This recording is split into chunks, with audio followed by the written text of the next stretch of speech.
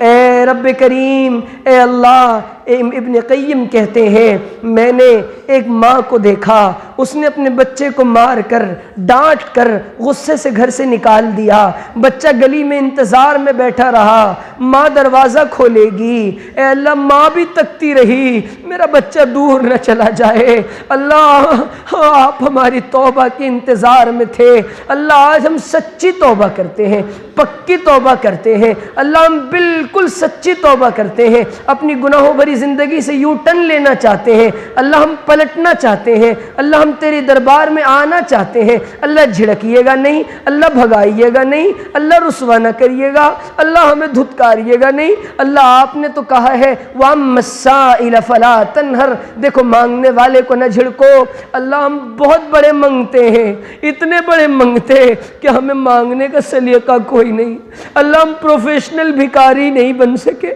اللہ ایک مانگنے والا 10 سال جب مانگتا ہے اسے تو جھوٹ کا مانگنے آ جاتا ہے، منہ بنا کر مانگ لیتا ہے۔ اللہ ہمیں تو منہ بنا کر مانگنا نہ آیا، ہم تیرے در سے نہ لے سکے۔ اے کریم اللہ معاف کر دیجئے، آج معاف کر ہی دیجئے۔ اللہ جی آج کہہ دیجئے نا میرے بندو میں نے تم کو معاف کر دیا، اللہ آج کہہ دیجئے نا میرے بندو میں نے تم کو معاف کر دیا۔ اے اللہ کہہ دیجئے نا، اللہ رات آتی ہے، آپ کی صدا لگتی ہے، حل فَهَلْ مِن مُسْتَغْفِرٍ فَاغْفِرْ لَهُ، اے ہے کوئی مغفرت طلب کرنے والا جس کو میں معاف کروں۔ اللہ دیکھیے نا، ہماری سب سے بڑی ضرورت ہماری مغفرت ہے، اللہ معاف کر ہی دیجئے۔ اللہ ایک دیہاتی دعا مانگ رہا تھا، دیہاتی کہنے لگا اللہ آج اگر آپ نے معاف نہ کرنے کا ارادہ کر لیا تب بھی کر دیجئے، اللہ تب بھی کر دیجئے۔ اللہ ہم اس دیہاتی کی دعا کو دوہرا کے کہتے ہیں ہمیں عقل و شعور نہیں، ہم بہت گندے ہیں، ہم بہت گندے ہیں، اللہ ہمیں اپنی گندگی کا اعتراف ہے، اللہ غسل توبہ کرا دیجئے۔ اللہ اس سے پہلے کہ لوگ کہیں جی چلو جنازہ اٹھاؤ، چلو میت کو لے کر جاؤ، چلو کفن دو، چلو بیر کے پتے لاؤ، چلو گرم پانی سے غسل کراؤ، اجی کفن تیار ہوا یا نہیں، اللہ ہمیں اپنا پیارا بنا لیجئے، اللہ ہمیں اپنا پیارا بنا لیجئے، ایسا بنا لیجئے کہ ہم صرف آپ کے بن جائیں۔ اللہ ہمیں دنیا والوں سے واسطہ نہ ہو، جو ہم کو دیکھے اسے آپ سے محبت ہو جائے۔ اے اللہ ہماری زبانوں پر ہدایت کے بول جاری فرما دیجئے۔ اے رب کریم امت مسلمہ کے حالات پر رحم کر دیجئے، مصر کی ماؤں پر رحم کر دیجئے، فلسطین کی بیٹیوں پر رحم کر دیجئے، کشمیر کی بچیوں کی لٹتی عزتیں بتا رہی ہیں کہ اللہ ہم نے بڑا ظلم کیا ہے، اللہ ہم ظالم ہیں، اللہ پوری انسانیت کی طرف سے ہم آپ سے معافی مانگتے ہیں۔ اللہ بے قصور انسانیت، نہتی انسانیت، بے گور و کفن پڑی لاشیں، اے اللہ یہ ہم سے کہہ رہی ہیں اے امت مسلمہ کے غیور جوانوں، اے اللہ ہم آپ کے حضور ان کے لیے ہاتھ اٹھا کے کہہ رہے ہیں متا نصر اللہ، اللہ آپ کی مدد کب آئے گی، اللہ آپ کی مدد کب آئے گی۔ اللہ کہہ دیجئے نا کہ الا ان نصر اللہ قریب، میرے بندو میری مدد قریب ہے۔ اللہ اب تو ہمیں ہمارے ملک کا غیر یہ تانا دے رہا ہے تمہارا خدا کہاں ہے، تمہارا اللہ کہاں ہے، اس کو بلا لاؤ، اللہ ہم تجھے بلانے آئے کہ اگر تو نے حق پرستوں کی دل جوئی نہیں، تانا دیں گے بت کہ مسلم کا خدا کوئی نہیں۔ اللہ اب تو اے رب کریم خار ہے، بدکار ہے، ڈوبے ہوئے ذلت میں ہے، کچھ بھی ہے لیکن تیرے محبوب کی امت میں ہے۔ اے رب کریم کشمیر کب تک قبرستان بنا رہے گا، اللہ آسام کی بیٹیوں کی عزتیں کب تک لٹیں گی، اے رب کریم فلسطین کی مائیں کب تک بیوہ ہوں گی۔ اے اللہ ملک شام میں ایک بچے کے باپ کو مار دیا گیا، 2 سال کا بچہ جا کر اپنے لڑکھڑاتے قدموں سے کہنے لگا انی اخبر اللہ، میں اپنے اللہ کو جا کے سب بتا دوں گا، میں اپنے اللہ کو سب بتا دوں گا۔ اے اللہ آپ دیکھ رہے ہیں نا یہ امت کھلے آسمان کے نیچے تپتی زمین پر، ہمارے پاس کوئی سہارا نہیں، اب تو ہم سے کمزور ہمیں تانے دے رہے ہیں، ہمیں آنکھیں دکھا رہے ہیں۔ اللہ یہ داڑھی جرم بن گئی، یہ لباس جرم بن گیا، اللہ تیرا نام لینا بھی جرم بن گیا۔ اے اللہ تیرے نبی نے بدر کے دن دعا فرمائی تھی، اللہ بدر کے دن اگر یہ مٹھی بھر صحابہ شہید ہو گئے تو تیرا نام لینے والا زمین پر کوئی نہیں ہوگا۔ اللہ ہم بھی کہتے ہیں یہ ہندوستان کا مسلمان اسی حالت میں ہے، اللہ اگر ان مسلمانوں کو کچھ ہو گیا، اللہ اے اللہ ہمارا کیا ہوگا، ہماری مسجدوں کا کیا ہوگا۔ تو ہی محافظ ہے، تو ہی والی ہے، تو ہی کارساز ہے، اے مولا لاج رکھ لیجئے۔ اللہ دیکھیے نا اتنے سارے حفاظ رو رہے ہیں، اللہ قرآن پڑھنے پڑھانے والے رو رہے ہیں، اللہ آپ کو ان کے آنسوؤں کا واسطہ اے مولا حالات کو بہتر فرما دیجئے، حالات کو بہتر کر دیجئے۔ اللہ سفید بالوں والے بھی رو رہے، اللہ کالی داڑھی والے بھی رو رہے، اے اللہ پیار سے ایک بار نظر کرم ڈال دیجئے نا، ڈال ہی دیجئے نا، کہہ دیجئے نا کہ میرے بندو مطمئن ہو جاؤ، اب کوئی صلاح الدین بھیجوں گا، اب ابابیلوں کا لشکر بھیجوں گا، اب تمہیں طاقت و قوت دوں گا، ولا تہنوا ولا تحزنوا وانتم الاعلون ان کنتم مومنین۔ اے رب کریم امت کی عظمت رفتہ کو واپس لے آئیے، عزت رفتہ کو واپس لے آئیے، ذبح حالی کو دور فرما دیجئے، ہمارے مدارس مکاتب خانقاہوں کی حفاظت فرما دیجئے۔ رب کریم اے اللہ قیامت کے دن کی رسوائی سے بچانا۔ اے اللہ حضرت عارفی کہتے تھے اگر اللہ یہ کہہ دے چلو میں تم کو عذاب نہیں دیتا لیکن تمہارے گناہوں کی ویڈیو تمہارے مشائخ کو، تمہاری اساتذہ کو، تمہارے والدین کو دکھاؤں گا، ہر انسان کہے گا اللہ مجھے جہنم میں ڈال دے۔ اللہ ہمارے حالات کو درست کر دے، ہماری خلوت جلوت کو برابر کر دے، خلوت جلوت کو پاک کر دے۔ اللہ ہمیں مرنے سے پہلے اپنا پیارا بنا لے۔ اللہ جب دنیا سے جانے کا وقت آئے اے اللہ نہ جانے کیسے کیسے غم کے مارے اور دکھیارے مجمع میں بیٹھے ہیں، آپ کے علاوہ کسی سے کہہ بھی نہیں سکتے، بتا بھی نہیں سکتے۔ اے رب کریم امت کے حالات پر رحم فرما دیجئے، سب کی جائز تمناؤں کو پورا کر دیجئے، غمگین دلوں کا مداوع کر دیجئے۔ اے رب کریم ہمیں تو مانگنا نہیں آتا، ہمیں تو مانگنا نہیں آتا، ہمیں تو مانگنا نہیں آتا۔ چھوٹا سا بچہ توتلی زبان میں امی امی کہتا ہے، ماں دوڑ کر آتی ہے۔ اللہ تو بھی اپنی رحمت کو جوش میں لے آ، کہہ دے میرے بندو میں نے سن لیا ہے، میں نے سن لیا ہے، میں نے سن لیا ہے۔ اللہ کہہ دیجئے نا، اللہ بول دیجئے نا۔ اے اللہ تیرے فرشتے بھی آمین کہہ رہے ہیں، اے اللہ ان کو بھی رحم آ رہا ہے کہ یہ مخلوق اس پر کتنا ظلم ہو رہا ہے۔ اے رب کریم کہاں جائیں، کس سے مانگیں، اور دنیا میں تیرے سوا کون ہے؟ سب کا داتا ہے تو، سب کو دیتا ہے تو، اور دنیا میں حاجت روا کون ہے؟ اے اللہ جے اللہ ہمارا سب سے بڑا مسئلہ ایمان کا مسئلہ ہے۔ ایسا نہ ہو کہ دنیا میں تو لوگوں کو سفید سفید پہن کر دھوکہ دے لیکن جہنم میں جا رہے ہو، لوگ کہیں ما سلککم فی سقر، تمہیں کیا ہو گیا جہنم میں کیوں جا رہے ہو؟ اللہ ہم یہ کہہ دیں کہ ہم جو کہتے تھے ہم وہ کرتے نہیں تھے۔ اللہ جہنم کی رسوائیوں سے بچانا۔ اے اللہ محمد عربی کے ہاتھوں جامع کوثر نصیب فرما۔ اے اللہ حضور کی شفاعت نصیب فرما۔ اے اللہ حج کا موسم ہے، ہم میں سے ہر ایک کو بار بار حج مقبول و مبرور کی اور حرمین شریفین مدینہ منورہ حاضری کی سعادت نصیب فرما۔ اے رب کریم ایک آخری التجا ہے، موسم بھی ٹھنڈا ہے، بارش کا موسم ہے۔